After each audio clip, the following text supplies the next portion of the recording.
শুনি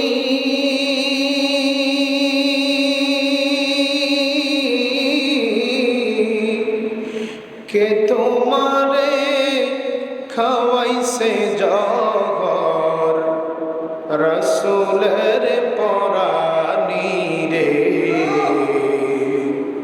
হাইরে আমার সোনার চন্দ্রমণি ও ভাই কবে একবার শুনি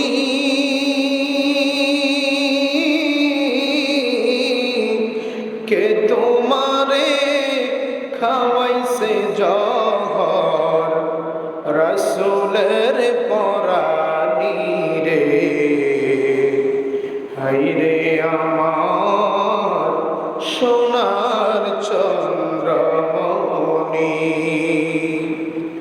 ছোট ভাই কয় বড় ভাই রে ও ভাই কেমনে যাও চলিয়া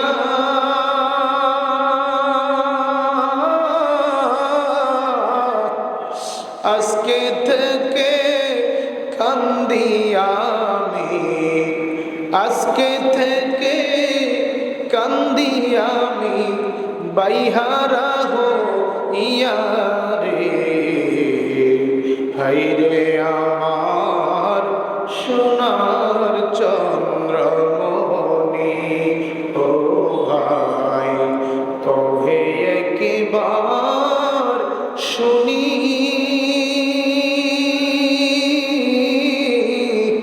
কে তোমারে খাওয়াইছে জহর রসুলের পরানি রে হাইরে আমার সোনার চন্দ্রমণি আল্লাহ বলেন জিবরাইল জিবরাইল যাও না রে চলিয়া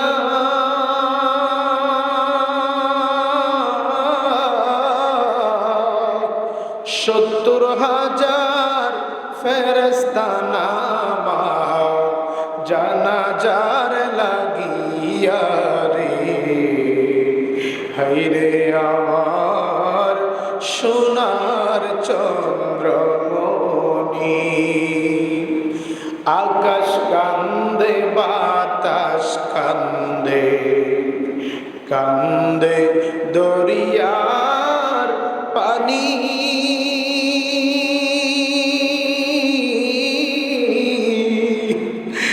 দুই পুত্র হারায়া কান্দে ফাতেমা জননী রে হাইরে আমার সোনার চন্দ্রমণি ও ভাই কহে একবার শুনি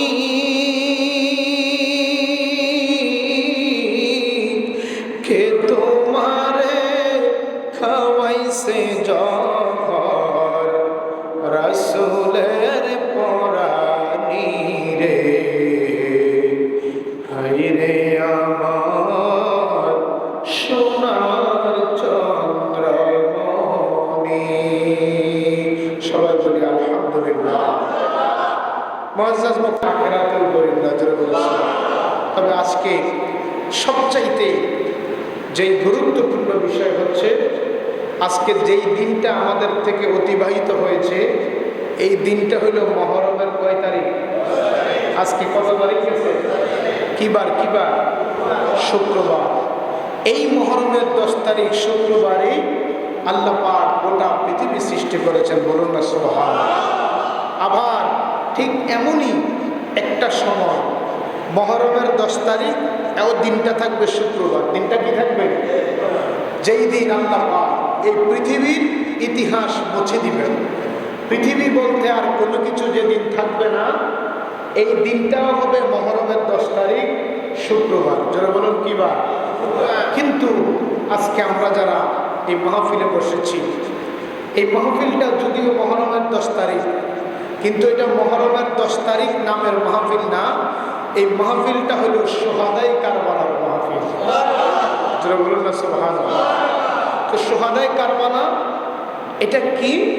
শুহাদায়ে কারবালা হচ্ছে ঠিক এই মুহররমের 10 তারিখ শুক্রবার, এমন একটা দিন 680 খ্রিস্টাব্দে 61 হিজরি সনে ওই ফোরাত নদীর তীরে কারবালার জমিনে নবীর কলিজার টুকরা, নবীজির রক্তি জিগার, নবীজির প্রাণ প্রিয় দৌহিত্র মা ফাতেমার নয়নমণি, মাওলা আলীর নয়নমণি, জিনার তাজা রক্তের বিনিময়ে ইসলাম জিন্দা হয়েছে। যারা বলুন সুবহানাল্লাহ। এই জন্য আল্লামা ইকবাল বলেছেন, ইসলাম জিন্দা হোতে হি হর কারবালা কি বাত। ইসলাম আবারও, নবীর ইসলাম, মদিনার ইসলাম আবারও জিন্দা হয়েছে সেই 61 হিজরির কারবালার ইতিহাসের মাধ্যমে। জোরে বলুন সুবহানাল্লাহ। কারণ ওই মুহররমের 10 তারিখ আল্লাহ দুনিয়া সৃষ্টি করেছেন, আল্লাহ হযরতে আদম আলাইহিস সালামের দোয়া কবুল করেছেন, আল্লাহ হযরতে এই যে বাবা ইব্রাহিম আলাইহিস সালামের নামে যে মসজিদ, এই ইব্রাহিম আলাইহিস সালাম যে আগুনের কুণ্ডুলিতে পড়েছেন, 40 দিন পরে আল্লাহ পাক আগুনের কুণ্ডুলি থেকে সশরীরে একেবারে সুস্থ, একেবারে সুন্দরভাবে আল্লাহ আগুনের কুণ্ডুলি থেকে যেই দিন হেফাজত করেছিলেন, এই দিনটাও ছিল আশুরার 10 তারিখ। জোরে বলুন সুবহানাল্লাহ। আল্লাহ পাক হযরতে মূসা আলাইহিস সালামকে যেই দিন নাজাত দিয়েছিলেন ফেরাউনের অত্যাচার থেকে, আল্লাহর কুদরতে ওই নদীতে যখন তিনি আঘাত করলেন লাঠি দিয়ে, 12টি রাস্তা হয়েছে, হযরতে মূসা আলাইহিস সালাম চলে গেলেন, আল্লাহ ফেরাউনকে দলবল সহ ডুবাইয়া দিলেন। এই দিনটাও ছিল আশুরার 10 তারিখ। আশুরার কয় তারিখ? 10 তারিখ। আল্লাহ পাক আমার নবীর আগে একজন নবীকে আল্লাহ দুনিয়াতে রাসূল হিসাবে পাঠিয়েছেন, যার নাম হযরতে ঈসা আলাইহিস সালাম, যিনাকে আল্লাহ মার গর্ভে বাবা ছাড়া দুনিয়াতে পাঠিয়েছেন। আবার ওই ওনার তখন কাফেরদের অত্যাচারে, ওনার কওমদের অত্যাচারে আল্লাহ পাক ওনাকে যেই দিন আসমানে উঠিয়ে নিয়েছিলেন, ওই দিনটি ছিল 10 তারিখ। জোরে বলুন সুবহানাল্লাহ। তবে বাবা আমার, আমরা যারা হুসাইনি প্রেমিকরা আজকের এই মাহফিলে বসেছি, আল্লাহ পাক এই মুহররমের 10 তারিখ যত ঘটনা সংঘটিত করেছেন, সব ঘটনাকে যদি এক পাল্লায় রাখা হয়, সব ঘটনাকে যদি এক পাল্লায় দেওয়া হয়, ওই 61 হিজরিতে ফোরাত নদীর তীরে কারবালার জমিনে সৈয়দুশ শুহাদা, সৈয়দুশ শাবাবে আহলিল জান্নাহ, আল্লাহর নবীর কলিজার টুকরা, মা ফাতেমার কলিজার টুকরা, মাওলা আলীর কলিজার টুকরা, এই পৃথিবীর কোটি কোটি কোটি কোটি কোটি কোটি সুন্নি কলমাগো মুসলমানদের কলিজার টুকরা ইমাম হুসাইন রাদিয়াল্লাহু তাআলার ঘটনাকে যদি এক পাল্লায় রাখা হয়, ইমাম হুসাইনের ঘটনার পাল্লাটা ভারী হয়ে যাবে। ঘটনাটা কত হৃদয় বিদারক ঘটনা। ইমাম হুসাইন কারবালার জমিনে শহীদ হয়েছেন। ইমাম হুসাইনকে, তিনি তো সাধারণ কোনো মানুষ না, তিনি তো আমার আপনার মতো না, তিনি তো সেই হুসাইন, যেই হুসাইনকে শুধু আমার নবী না, আল্লাহ নিজে ভালোবাসতেন। জোরে বলেছেন, কে ভালোবাসতেন?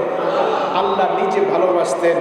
অসংখ্য ঘটনা রয়েছে, আল্লাহ ইমাম হুসাইন, ইমাম হাসানকে যে ভালোবেসেছেন, অসংখ্য প্রমাণ রয়েছে। আমার নবী ভালোবেসেছেন। শুধু তাই নয়, আমার নবী নামাজের সিজদায় দিয়েছেন। ইমাম হাসান হুসাইন আমার নবীর পিঠ মুবারকের মধ্যে উঠেছে। ইমাম হুসাইনও পিঠ মুবারক থেকে নামতেছেন না, আল্লাহর নবীও মাথা মুবারক উঠাচ্ছেন না। আল্লাহ বলে, জিব্রাইল আমার নবীকে বলো, যতক্ষণ না হাসান হুসাইন পিঠ থেকে নামবে, আমার নবী যাতে ততক্ষণ মাথা না উঠায়। মাথা উঠাইতে গিয়া যদি আমার হুসাইন কষ্ট পায়, আমার হাসান যদি কষ্ট পায়, আমি আল্লাহ কষ্ট পাবো। জোরে বলুন সুবহানাল্লাহ। প্রিয় ভাইয়ের আমার, ইমাম হুসাইন কে? ইমাম হুসাইন তো সাধারণ ব্যক্তি না। আমার নবী বলেছেন, আনা হুসাইনু মিন্নি ও আনা মিন হুসাইন। হুসাইন আমি নবীর থেকে, আমি নবী হুসাইন থেকে। জোরে বলুন সুবহানাল্লাহ। আরে দয়াল নবী যেই গোলেতে চুমু খেতেন দিনে রাতে, দয়ালে নবী যেই গলেতে চুমু খেতেন দিনে রাতে, সেই গলেতে বিশ্বের ছুরি সীমারে চালায়। কারবালার করুণ কাহিনী কেমনে বলা যায় বলো, কারবালার করুণ কাহিনী কেমনে বলা। নবীর আওলাদ শহীদ করলো, নবীর আওলাদ শহীদ করলো নিষ্ঠুরে জিদায়। কারবালার করুণ কাহিনী কেমনে বলা যায় বলো, কারবালার করুণ কাহিনী কেমনে বলা যায়।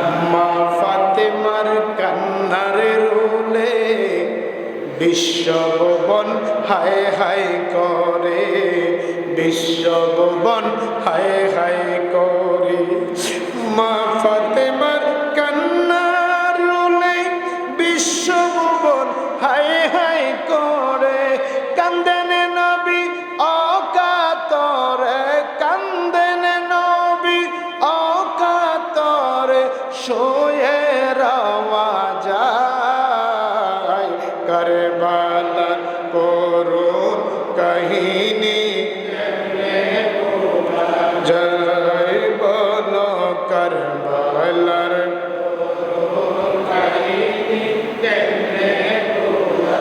নবীর আওলাদ শহীদ করলো, নবীর আওলাদ শহীদ করলো নিষ্ঠুরে জিদায়। কারবালার করুণ কাহিনী কেমনে বলা। আমার সংগ্রাসের বাবারা, ও বাবা ইব্রাহিমের মুসল্লি বাবারা, আমি অন্যদিকে যাব না, সময় একেবারে কম, সরাসরি কারবালায় ঢুকে গেলাম। আমার বাবারা, কারবালার ইতিহাস শুরু হয়েছে ইমাম হাসান রাদিয়াল্লাহু তাআলা আনহুর বিষপানের মাধ্যমে। ইমাম হাসান রাদিয়াল্লাহু তাআলা আনহু শহীদের মাধ্যমে আমিরে মুআবিয়া রাদিয়াল্লাহু তাআলা আনহু যখন খলিফাতে ছিলেন, ওনাকে যখন মাওলা আলী রাদিয়াল্লাহু তাআলা আনহুর পরে ইমাম হাসান হুসাইন বললেন আমিরে মুআবিয়া রাদিয়াল্লাহু তাআলা আনহুকে, আপনি আমাদের বাবার বয়সী, আপনি খেলাফতের দায়িত্ব গ্রহণ করেন। কিন্তু বাবা, যখন আমিরে মুআবিয়া রাদিয়াল্লাহু তাআলা আনহুর ইন্তেকালের পরে ইয়াজিদ জোরপূর্বক ক্ষমতায় বসে গেলেন। এবার কিছু মানুষ ইয়াজিদকে মানতে রাজি না। কুফার মানুষেরা ইয়াজিদকে মানে না, কুফার মুসলমানেরা নবীর প্রেমিকেরা ইয়াজিদকে মানে না, মদিনার সাহাবীরা ইয়াজিদকে মানে না, মক্কার সাহাবীরা ইয়াজিদকে মানে না। ইয়াজিদ চিন্তা করলো, হাসান হুসাইনকে যদি বিজীবিত রাখি তাহলে আমার ক্ষমতা থাকবে না, যদি তাদেরকে মেরে ফেলা হয়, হত্যা করা হয়, তাহলে আমি ইয়াজিদের ক্ষমতা থাকবে। একবার আওয়াজ করে বলেন নাউজুবিল্লাহ। বাবার আমার, আপনারা অনেকে জানেন ইমাম হাসান রাদিয়াল্লাহু তাআলা আনহু জহর খাইয়া শহীদ হয়েছে। ইমাম হাসান রাদিয়াল্লাহু তাআলা আনহুকে তার বিবির নাম ছিল জাদা। ওই জাদারে ইয়াজিদ একটা কুপরামর্শ দিল, ও জাদা, তুমি হাসানের বউ হয়ে লাভ কি? আমার বাবা আমিরে মুআবিয়া ইন্তেকালের পরে আমি হব বাদশা, আমি হব প্রধানমন্ত্রী। তুমি যদি হাসানকে মারতে পারো তাহলে আমি কথা দিলাম তোমাকে আমি স্বামী স্ত্রী হিসাবে গ্রহণ করব, আমি তোমাকে বিয়ে করব, তুমি হইবা খলিফার স্ত্রী, তুমি হইবা প্রধানমন্ত্রীর স্ত্রী, তুমি হইবা আমিরের স্ত্রী। চিল্লায় বলেন নাউজুবিল্লাহ। ও বাবারে আমার, লোভে পাপ পাবে মৃত্যু। ওই জাদা যখন লোভ করলেন ইমাম হাসানকে মারার জন্য, উনার শরবতের মধ্যে জহর দিয়া দিলেন, বিষ দিয়া দিলেন। ইমাম হাসান রাদিয়াল্লাহু তাআলা জহর খেয়ে শহীদ হয়ে গেলেন। ইমাম হাসান যখন শহীদ হয়ে গেলেন, এবার জাদা কই, ইয়াজিদ তুমি না বলেছ আমাকে বিয়ে করবে, কয় হাসান তো আমার থেকে অনেক দামি, নবীর কলেজার টুকরা, উনি অনেক দামি সাহাবী, তুমি যেহেতু তাকে মেরে ফেলেছো লোভে, তাহলে আমার চাইতে ভালো কাউকে ফেলে তুমি আমাকেও মেরে ফেলবে। এই কথা বলে ইয়াজিদ ওই জাদাকেও মেরে ফেলেছে। জাদাকে মেরে ফেললো, ইমাম হাসান রাদিয়াল্লাহু তাআলা আনহুকে শহীদ করে দিল। ইমাম হুসাইন নবীর পরিবার আহলে বাইত নিয়ে মদিনায় বসবাস করে। আর ওই মদিনার তখন রাজধানী ছিল বাবা কুফায়, ওই কুফার রাজধানী ছিল। ওই কুফার মধ্যে ইয়াজিদ চিন্তা করলো যে হুসাইনকে যদি আমি আমার বায়াত না করাই, আমার পক্ষে যদি না আনি, তাহলে তো আমার ক্ষমতা বেশি দিন থাকবে না। যেহেতু এখনো মানুষেরা ইমাম হুসাইনের পাগল, নবীর সাহাবীরা ইমাম হাসানের পাগল, আমাকে তো তারা মানতে রাজি না। আল্লাহু আকবার বলেন না, আমাকে তারা মানে না। এবার ইয়াজিদ কি করলো, মদিনার যিনি গভর্নর ছিলেন, গভর্নরের কাছে একটা চিঠি লিখলেন, ও মদিনার গভর্নর, এখন আমি ইয়াজিদ হইলাম ক্ষমতার মালিক, আমি হইলাম আমির, আমি হইলাম খলিফা, আমি হইলাম বাদশাহ। তুমি কি করো, তাড়াতাড়ি মদিনার 4 জন দামি সাহাবী, তাদেরকে আমার পক্ষে বায়াতের দাওয়াত দাও। একজন হইল ইমাম হুসাইন, একজন হইল হযরত আবু বকর রাদিয়াল্লাহু তাআলা নূর ছেলে, যার নাম ছিল হযরতে আব্দুল্লাহ ইবনে আবু বকর, হযরত আব্দুর রহমান ইবনে আবু বকর, হযরত ওমরের ছেলে আব্দুল্লাহ ইবনে ওমর, হযরত আব্দুল্লাহ ইবনে জুবাইর রাদিয়াল্লাহু তাআলা আনহু। এই 4 জনকে আমার বায়াতের দাওয়াত দাও। তবে তাদের চাইতে বেশি গুরুত্বপূর্ণ হইল ইমাম হুসাইন, গুরুত্ব তার বেশি ইমাম হুসাইনের। এখন মদিনার গভর্নর ইমাম হুসাইনের কাছে জরুরিভাবে চিঠি লিখলেন, হুসাইন আপনি তাড়াতাড়ি গভর্নর হাউসে চলে আসেন। ইমাম হুসাইন গভর্নর হাউসে আসলেন রাতের বেলায়, চিঠি পাওয়া মাত্র তাড়াতাড়ি আসেন। ইমাম হুসাইন এসে দেখে ওই ঘরের মধ্যে একটা মুনাফিক ছিল, যার নাম মারওয়ান। মারওয়ান ছিল বড় মুনাফিক। দেখবেন আমাদের সমাজেও কিছু মুনাফিক আছে, নামাজও পড়ে, দোকানে বসে আরেকজনের গীবত গায়, আছে না নাই? নামাজও পড়ে, নামাজ থেকে বার হয় এই জনের পাপ, এই জনের বদনাম ওই জনের কাছে লাগায়, ওই জনের বদনাম ওই জনের কাছে লাগায়, অর্থাৎ সমাজের মধ্যে বিশৃঙ্খলা লাগায়। এমন মানুষ আছে নাকি নাই? ইমাম হুসাইন দেখলেন ওই ঘরের এক কোনায় মারওয়ান। ইমাম হুসাইন বুঝলেন চক্রান্ত বড় গভীর, চক্রান্ত বড়, ষড়যন্ত্র বড় গভীর। ডাক দিয়া কয়, রে মদিনার গভর্নর, আমাকে কেন তুমি গভর্নর হাউসে ডাক দিয়েছ? ডেকে বলে, হুসাইন ইয়াজিদ চিঠি দিয়েছে, তুমি ইয়াজিদের হাতে বায়াত নেওয়ার জন্য। নাউজুবিল্লাহ বলেন না। ইমাম হুসাইন কয়, হায় হায়, আমি তো কখনো ইমাম হুসাইন ইয়াজিদকে মানতে পারি, আমি ইয়াজিদকে মানতে পারি না, আমি তো বায়াত দিতে পারবো না। ইমাম হুসাইন একটা কৌশল করলেন, ডেকে বলে, রে মদিনার গভর্নর, রাতের বেলায় আমি কোনো কথা দিতে পারবো না, তোমার সাথে আমার কথা হবে সূর্যের আলোতে, দিনের আলোতে, রাতের বেলায় তোমার সাথে আমার কোনো কথা নাই। সুবহানাল্লাহ।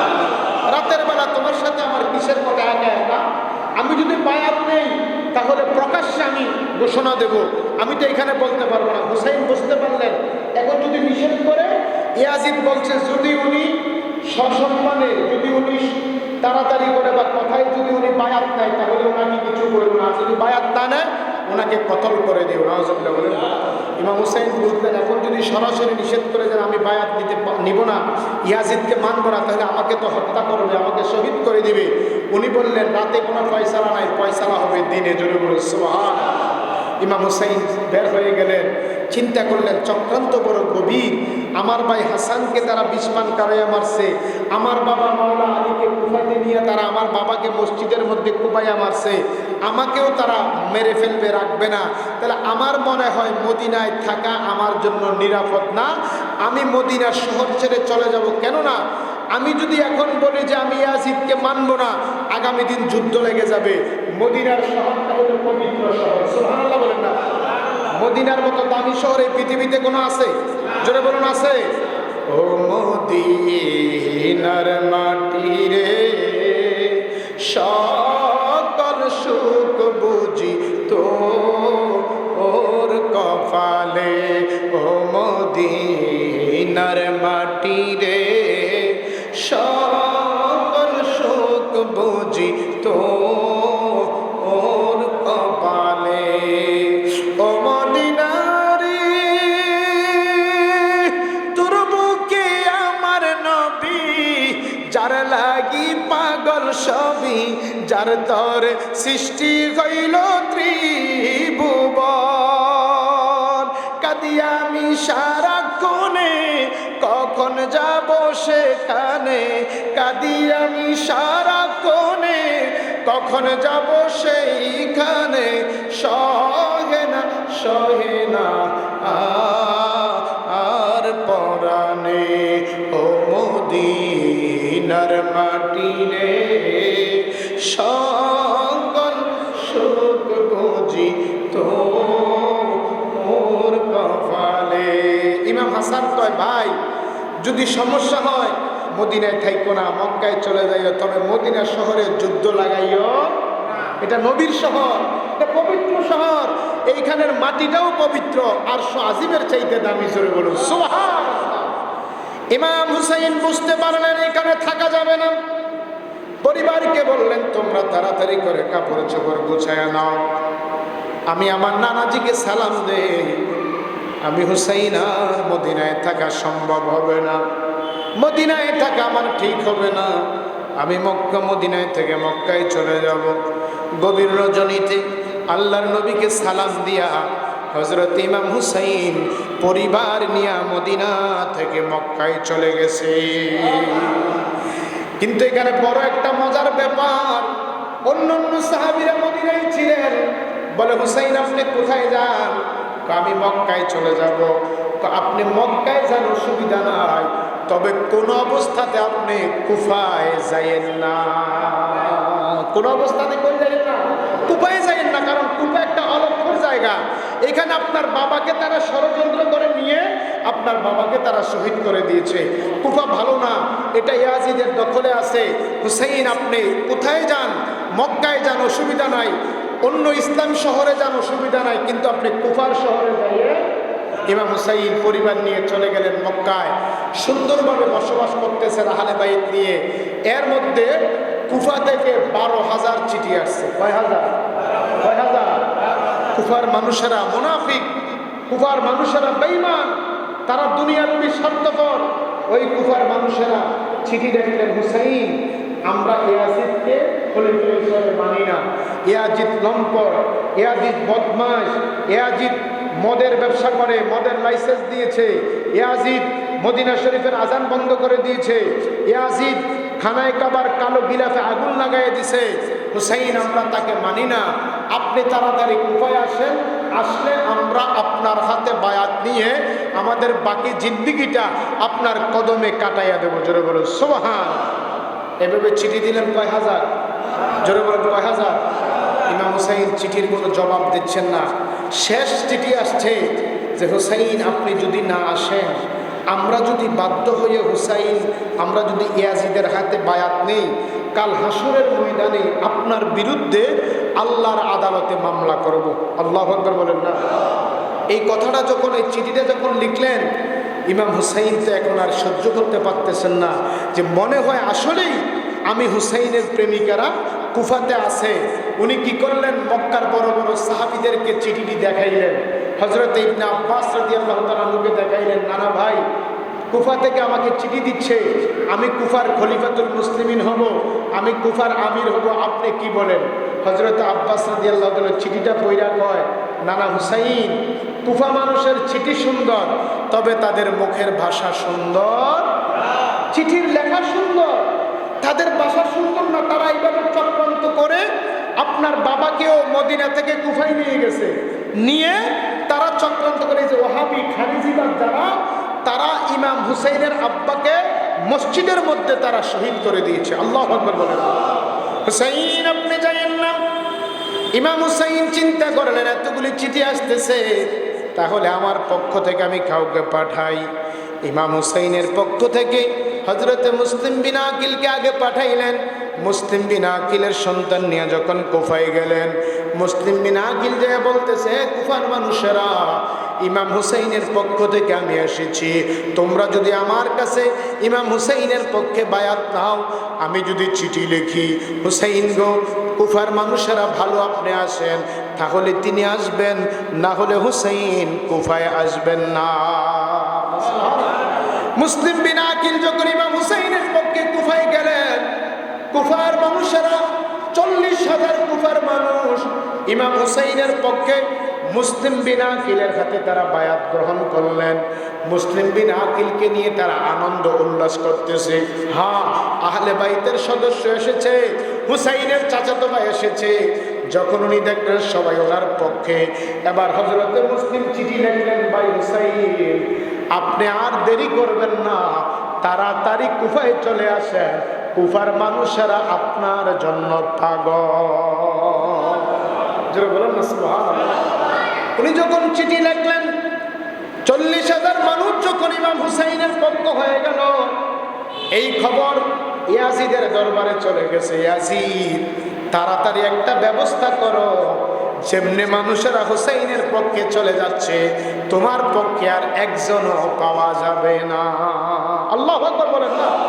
এখন ইয়াজিদ চিন্তা করলো, কথা তো সত্য, তাড়াতাড়ি করে, মনে করেন চট্টগ্রামের মাঝে মধ্যে দেখবেন দেশে যখন গন্ডগোল লাগে, এই জেলার ডিসিকে ওই জেলায় নেয়, ওই জেলার ডিসিকে এই জেলায় নেয়, এরকম ঘটনা হয় না? এই থানার ওসিকে ওই থানায় নেয়, ওই থানার ওসিকে এই থানায় নেয়। যেই জায়গার মধ্যে আপনার সংঘর্ষ বেশি থাকে বা বিপজ্জনক থাকে, এখানে কি করে, রাগান্বিত এবং কি যেটা মেজাজ গরম বলা, ডিসিকে ওসিকে নিয়োগ করা হয়। কথা বলেন ঠিক কিনা? বসরার গভর্নর ছিল ওই উবাইদুল্লাহ ইবনে জিয়াদ, মারজানের পুত্র, মুনাফিকের ছেলে। ওই উবাইদুল্লাহ ইবনে জিয়াদ ছিল বসরার গভর্নর। এখন ওই কুফাতে তাড়াতাড়ি রাতে রাতে ইয়াজিদ কি করলো, কুফার গভর্নর নুমান ইবনে বশিরকে সরাইয়া রাতে রাতে বসরার গভর্নর উবাইদুল্লাহ বিন জিয়াদকে নিযুক্ত করলো। নাউজুবিল্লাহ বলেন না। এখন উবাইদুল্লাহ বিন জিয়াদ আইসে গরম, একটা ইয়াজিদের খুব পক্ষ নিয়ে বলতেছে, এই কুফাবাসী, খবরদার, তোমরা যদি কালকে থেকে মুসলিমের সঙ্গে থাকো, মুসলিমের সাথে যদি তোমরা সময় দাও, তোমাদের বাড়িঘর জ্বালিয়ে দেওয়া হবে, তোমাদের ছেলে মেয়েকে মেরে ফেলা হবে, তোমাদের ধন সম্পদ লুণ্ঠিত করা হবে। এই যখন ভয় দেখাইল, ওই যেইভাবে মাওলা আলীর সাথে কুফার মানুষেরা প্রতারণা করছে, তদ্রুপভাবে এই ঘোষণা শুইনা কুফার মানুষেরা আস্তে আস্তে ইমাম মুসলিমকে ছেড়ে তারা পলায়ন করে চলে গেল। জোরে বলুন নাউজুবিল্লাহ। এদিক দিয়ে তো ইমাম হুসাইনের কাছে চিঠি পাঠিয়ে দিলেন, হযরতে মুসলিম ভাই, আপনি চলে আসেন, 40,000 মানুষ আপনার পক্ষে আমার কাছে বায়াত নিছে, আপনি আসলে লক্ষ লক্ষ মানুষ আপনার পক্ষ হয়ে যাবে। জোরে বলুন সুবহান। ইমাম হুসাইনকে যখন চিঠি দিলেন, চিঠি হুসাইনের কাছে চলে গেল, আর এই দিক দিয়ে ওই কুফার মানুষেরা মুসলিমের সাথে বেঈমানি শুরু করে দিল। ইমাম মুসলিম মাগরিবের নামাজ পড়ায়া সালাম ফিরায় দেখে মাত্র 3 জন মানুষ আছে, আর সব মানুষেরা হযরতে মুসলিমকে ছাইরা তারা চলে গেছে। নাউজুবিল্লাহ। হযরতে মুসলিম বড় আশ্চর্য হয়ে গেলেন। উনি হায় হায়, আমি কি করলাম? আমার ভাই হুসাইনকে তো আসার জন্য বলে দিলাম, এই দিক দিয়ে আমাকেও তারা ছেড়ে দিল, এখন আমার সাথে তারা এত বড় বাটফারি করলো। আর যদি হুসাইন আসে, হুসাইনের সাথে জানি তারা কোন ব্যবহার করে। হায় হায়, আমি কি করলাম? আমি তো হুসাইনের কারবালায়, আমি তো শহীদের খাতায় আমি নাম লেখায়া দিলাম। উনি কাঁদতেছে কাঁদতেছে, বাবার অনেক বড় ঘটনা, ওনাকে শহীদ করা হলো। এই দিক দিয়ে চিঠি পাইয়া ইমাম হুসাইন 72 জন ওনার সতীশ সঙ্গী, ওনার সাথী সঙ্গীদেরকে লইয়া, দুধের শিশু আলী আসগরকে লইয়া উনি কুফার দিকে রওনা হয়েছেন। সুবহানাল্লাহ। ইমাম হুসাইন যখন মক্কা থেকে কুফার দিকে আসতেছেন, মুহররমের 1 তারিখ ঘটনা, উনি রওনা দিয়েছেন। আস্তে আস্তে উনি কুফায় যাবে, কিন্তু পথ বলে চলে গেলেন কারবালাতে। সারা রাত ঘোড়া চড়ে সকালে দেখে জায়গাটা আগের জায়গা। সুবহানাল্লাহ। ইমাম হুসাইন ঘুরতেছে, দেখে এটা সারাদিন ঘোড়া চলে, সারা রাত্র ঘোড়া চলে, সকালে দেখে আবার জায়গা এটা। অর্থাৎ উনি রাস্তা হারিয়ে ফেললেন, উনি কারবালার জমিনে চলে আসলেন। কারণ ইমাম হুসাইন যে কারবালার জমিনে শহীদ হবে, এটা আমার নবী জানতো কি জানতো না? যারা বলেন জানতো কি জানতো না? আমার নবী তো ভবিষ্যৎবাণী করেছে, হুসাইন যেই জমিনে গেলে তুমি রাস্তা হারিয়ে ফেলবে, যেই জমিনে গেলে তোমার ঘোড়ার পা ডেবে যাবে, যেই জমিনে গেলে গাছে কূপ দিলে রক্ত বের হবে, যেই মাঠে গেলে হায় হায় শব্দ শুনবে, ওই মাঠটার নাম হইল কারবালা। ওই মাঠের নাম কি? জোরে বলার নাম কি? ইমাম হুসাইন বুঝতে পারলেন যে আর বাঁচার কোনো রাস্তা নাই। উনি তাবু গাড়লেন, এদিক দিয়ে লক্ষ্য করে দেখলেন ইয়াজিদের 22,000 সৈন্য ফোরাত নদী তারা কি করেছে, ফোরাত নদী তারা বেরিয়ে দিয়ে রাখছে, ফোরাত নদী অবরুদ্ধ করে দিয়েছে। যে ইয়াজিদের পক্ষ থেকে হুসাইন যদি বায়াত নেয় কোনো কিছু করবে না, আর যদি ইয়াজিদকে না মানে হুসাইনকে এই কুফা থেকে আর যাইতে দিবে, কারবালার জমিন থেকে আর যাওয়া যাবে না। ইমাম হুসাইন রাদিয়াল্লাহু তাআলা কারবালার জমিনে চলে গেলেন। কারবালার জমিনে যখন উনি বুঝতে পারলেন এটার নাম কারবালা, উনি পানি আনতে গেলেন, দেখেন ইয়াজিদের সৈন্যরা ঘেরাও করে রেখেছে। ইমাম হুসাইন তাবু গাড়াইয়া আহলে বাইতদেরকে নিয়ে রাতের বেলায় বলতেছেন, আহলে বাইতেরা আমরা মনে হয় আর কুফায় যাইতে পারবো না, ইয়াজিদের সৈন্যবাহিনীরা কুফা তারা বেরি করে রেখেছে, তারা কুফাকে তারা এই ফোরাত নদীকে অবরুদ্ধ করে রেখেছে, আমাদেরকে যাইতে দিবে না। তারা আমাদেরকে কি করেছে, চতুর্দিক দিয়ে তারা ঘেরাও করেছে। আমাকে তারা অফার দিয়েছে ইয়াজিদের কাছে মাথা নত করার জন্য। আমি হুসাইনের জীবন চলে যাবে, আমি কখনো ইয়াজিদকে মানব। জোরে বলুন মানব। ইমাম হুসাইন তাবুতে গেলেন, গিয়ে বললেন, রে আমার আহলে বাইতরা, নবীর পরিবার, তোমাদের সাথে ইয়াজিদের কোনো দুশ্মনী নাই, শত্রুতা হইল আমি হুসাইনের সাথে। আমি হুসাইনকে মেরে ফেললে তাদের আর কোনো শত্রু থাকবে না। আমাকে তোমরা রেখে তোমরা চলে যাও মদিনায়, তোমরা ফিরে যাও, তোমাদের কি কিছুই বলবে না, আমার সাথে তার শত্রুতা, তোমরা চলে যাও, আমি এইখানে থাকবো, তাদের সাথে যুদ্ধ করব। নবীর আহলে বাইতরা হুসাইন রে, আপনাকে কারবালার জমিনে রাইখে আমরা যাইতে পারবো না। কাল হাসরের ময়দানে যদি নবী জিজ্ঞাসা করে, এ আমার আহলে বাইতেরা, আমার হুসাইনকে রাইখা তোমরা চলে আসলা কেন, আমরা কি জবাব দেব? হুসাইন আমরা যাব না, প্রয়োজনে আপনি হুসাইনের সাথে যুদ্ধ করে জীবন দিয়ে দেব। এই জন্য ওই দিন ইমানদার এবং মুনাফিক চিহ্নিত হয়ে গেছে। সুবহানাল্লাহ। এই জন্য কিয়ামত পর্যন্ত এই পৃথিবীতে দুইটা ইসলাম থাকবে, একটা হলো হুসাইনি ইসলাম আর একটা হলো ইয়াজিদি ইসলাম। এই পৃথিবীতে ইসলাম কয়টা? আমরা কি হুসাইনি না ইয়াজিদি? মারহাবা, ডাইন হাত তুলে বলেন আমরা কি? জোরে বলেন আমরা কি? আওয়াজ করে বলেন আমরা কি? এই জন্য বাবা বুঝতে হবে, দাড়ি টুপি পাগড়ি দেখা পাগল হইন না, হাজার হাজার মানুষ দেখা মুমিন মনে করেন না। আমার নবী বলেছেন আমার উম্মতের মধ্যে 72 দল হবে। কত দল? জোরে বলেন কত দল? 72 দল হবে, 73 দল হবে, 72 দল জাহান্নামে চলে যাবে। মাত্র জান্নাতের দল কয়টা? জোরে বলেন কয়টা? এই দলটাই হইল হুসাইনের দল। জোরে বলেন সুবহানাল্লাহ। এই জন্য কারবালার জমিনে ইমাম হুসাইন শহীদ হলেন। ইমাম হুসাইন শাহাদাতের পেয়ালা পান করলেন, তবু ইয়াজিদের কাছে মাথা নত করে। যদি ইয়াজিদ বলতো, ইমাম হুসাইন যদি বলতো হ্যাঁ আমি হুসাইনকে মানবো, তাহলে তার যুদ্ধ করার দরকার ছিল। ইমাম হুসাইনকে আমার দেহ থেকে, বডি থেকে মাথা আলাদা হয়ে যাবে, আমার পরিবার শেষ হয়ে যাবে, আমার সন্তানেরা শহীদ হয়ে যাবে, তারপরেও আমি হুসাইন কখনো ইয়াজিদকে মানতে পারবো। এই জন্য আমরাও নামাজ পড়ি। ওই দিন ইয়াজিদের 22,000 সৈন্য নামাজ পড়েছে, ইমাম হুসাইনের তাবুতে নামাজ হয়েছে, ইয়াজিদের তাবুতে নামাজ হয়েছে, ইমাম হুসাইনের তাবুতে আজান হয়েছে, ইয়াজিদের তাবুতে আজান হয়েছে, ইমাম হুসাইনের তাবুতে জামাত হয়েছে, ইয়াজিদের তাবুতেও জামাত হয়েছে। তবে তারা যখন হুসাইনের বিরুদ্ধে চলে গেছে, তারা নামাজ পড়লেও কোনো লাভ হবে। নামাজ পড়ি হুসাইনি নামাজ। জোরে বলুন না সুবহানাল্লাহ। আমরা কি নামাজ পড়ি? ইমাম হুসাইনকে যখন কারবালার জমিনে শহীদ করলো, শিমর যখন ইমাম হুসাইনের বুকের মধ্যে বসলো, ইমাম হুসাইন বলল, শিমর তুই নেমে যা। ওনার দেহের মধ্যে 121টা তীর ছিল, 121টা তীর ছিল, 42টা তরবারের আঘাত ছিল, 41টা বল্লমের আঘাত ছিল। ইমাম হুসাইন ওই দিন বলতেছে, শিমর আমার বুক থেকে নেমে যা, আমার এইখান দিয়ে তুই কাটতে পারবি না, কারণ এইখানে আমার নানা রহমাতুল্লাহ আলামিন চুমা দিয়া এই জায়গাটাকে পাথরের মতো শক্ত বানিয়ে দিয়েছে। এখানে আমার নবীর ঠোঁট মোবারক লেগেছে, এখানে তোর ছুরি চলবে না, আমাকে ছেড়ে দে, আমার বুক থেকে নেমে যা, আমাকে 2 রাকাত নামাজ পড়ার সুযোগ দে। সুবহানাল্লাহ। এই জন্য শাহপুরের ডক্টর আহমদ পেয়ারা বাগদাদী রাদিয়াল্লাহু তাআলা আনহু বলতেন, কারবালার কোরবানি স্মরণ করো, প্রাণ ভরে সকলে নামাজ পড়ো। প্রাণ ভরে সকলে কি করো? নামাজ পড়ো। কারবালার কোরবানি স্মরণ করো, প্রাণ ভরে নামাজ পড়ো। তাহলে নামাজটা হবে কি ইয়াজিদি নামাজ না হুসাইনি নামাজ? জোরে বলেন, ইয়াজিদি না হুসাইনি?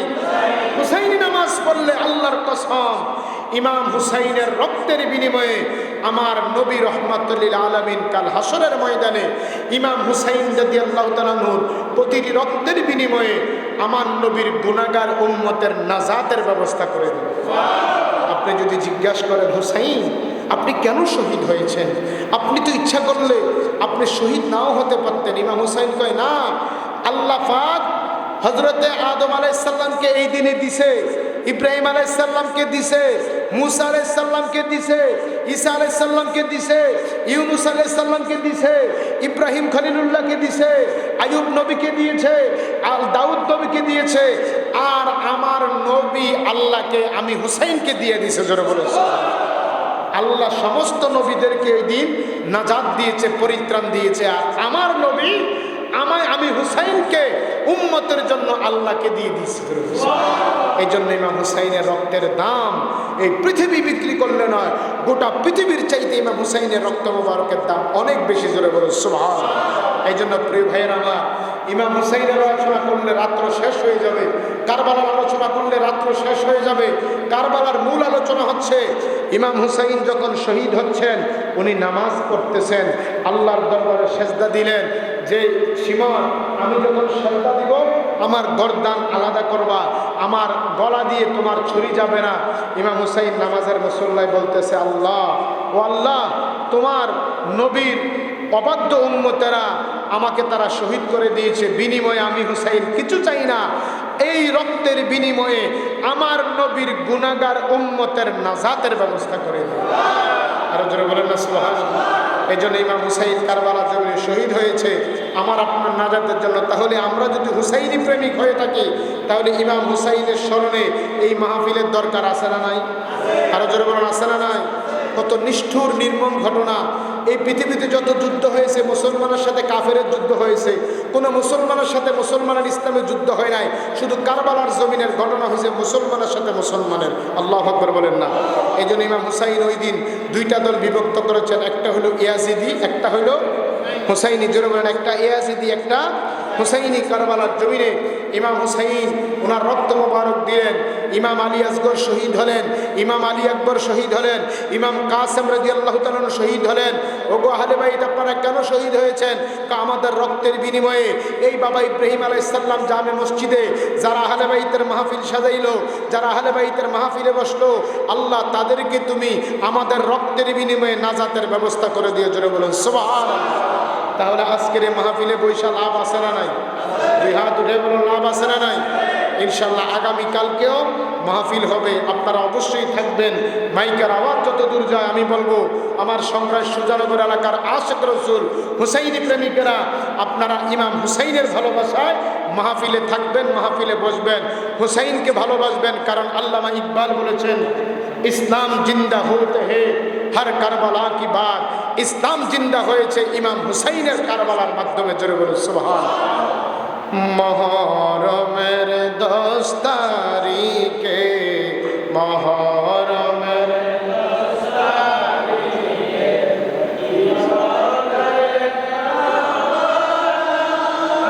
কি গটাইলেন রব্বানা, কলিজা ফাটিয়া যায় গো শুনিলে তার ঘটনা। মহরমের 10 তারিখে, মহরমের 10 তারিখে কি ঘটাইলেন রব্বানা, হায়রে কি ঘটাইলেন রব্বানা, কলিজা ফাটিয়া যায় গো শুনিলে তার ঘটনা।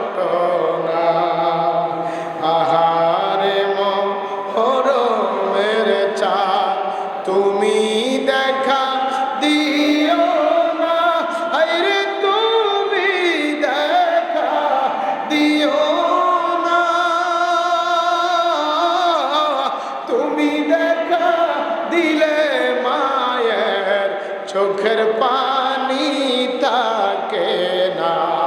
মহরমের 10 তারিখে মহরমের 10 তারিখে কি ঘটাইলেন রব্বানা, হায়রে কি ঘটাইলেন রব্বানা। কলিজা ফাটিয়া যায় গো শুনিলে তার ঘটনা। তো আল্লাহ নবীজি ইমাম হুসাইন যখন কারবালার জমিনে শহীদ হয়ে গেলেন, হযরত ইবনে আব্বাস রাদিয়াল্লাহু তাআলা আনহু খানায় কাবায় ঢালান দিয়ে আসরের নামাজের পরে আশুরার 10 তারিখ 61 হিজরিতে উনি একটু হেলান দিয়েছেন, চোখের মধ্যে ঘুম চলে আসছে। সুবহানাল্লাহ বলেন না। এমন সময় দেখতেছে রহমতুল আলামিন হাতের মধ্যে একটা রক্ত মুবারকের বোতল, নবীজির দাড়ি মুবারকের মধ্যে রক্ত, চুল মুবারকের মধ্যে রক্ত। আল্লাহ নবীজিকে দেখে ইবনে আব্বাস বলে, ইয়া রাসূলুল্লাহ, আপনার চেহারা মুবারক মলিন কেন? আপনার হাতের মধ্যে বোতল কেন? এটা কিসের রক্ত? আল্লাহ নবী চোখের পানি ছেড়ে বলে, এই ইবনে আব্বাস, তুমি কি জানো না আজকে আশুরার 10 তারিখ, মহরমের 10 তারিখ শুক্রবার, কারবালার জমিনে আমার হুসাইন শহীদ হয়ে গেছে। জোরে বলো সুবহানাল্লাহ। ইয়া রাসূলুল্লাহ, আপনার হাতে কি? আমার হাতে হলো ইমাম হুসাইনের রক্ত মুবারক। ইয়া রাসূলুল্লাহ, এগুলো কোথায় রাখবেন? আমি নবীর কাছে থাকবে কাল হাসরের ময়দানে। যেই দিন আদম নবী বলবে নাফসি, ইব্রাহিম নবী বলবে নাফসি, ঈসা নবী বলবে নাফসি, দাউদ নবী বলবে নাফসি, ইউনুস নবী বলবে নাফসি, ওই দিন আমি উম্মতি উম্মতি বলে আমার হুসাইনের রক্তের বিচার চাইব। আল্লাহ বলবেন, বন্ধু আমার, আমি কি বিচার করব? আপনি যান, হুসাইনের প্রেমিক দুনিয়াতে যদি একজনও থাকে, আপনি তাকে বিনা হিসাবে জান্নাতে নিয়ে যান। আরো জোরে বলেন না সুবহানাল্লাহ। তাহলে সেই হুসাইনের ভালোবাসায় আমরা নবীজির কদমে জান্নাতে থাকতে চাই কি চাই না? দুই হাত উঠে বলে চাই কি চাই না? আল্লাহ পাক আজকের এই মাহফিলকে যেন কবুল করে, জোরে বলেন আমিন। আগামী দিন ইনশাআল্লাহ মাহফিল হবে, আল্লাহ যেন এই মাহফিলকে কবুল করে, বলেন আমিন। আসুন দাঁড়ায়া দয়াল নবীকে সালাম দেন।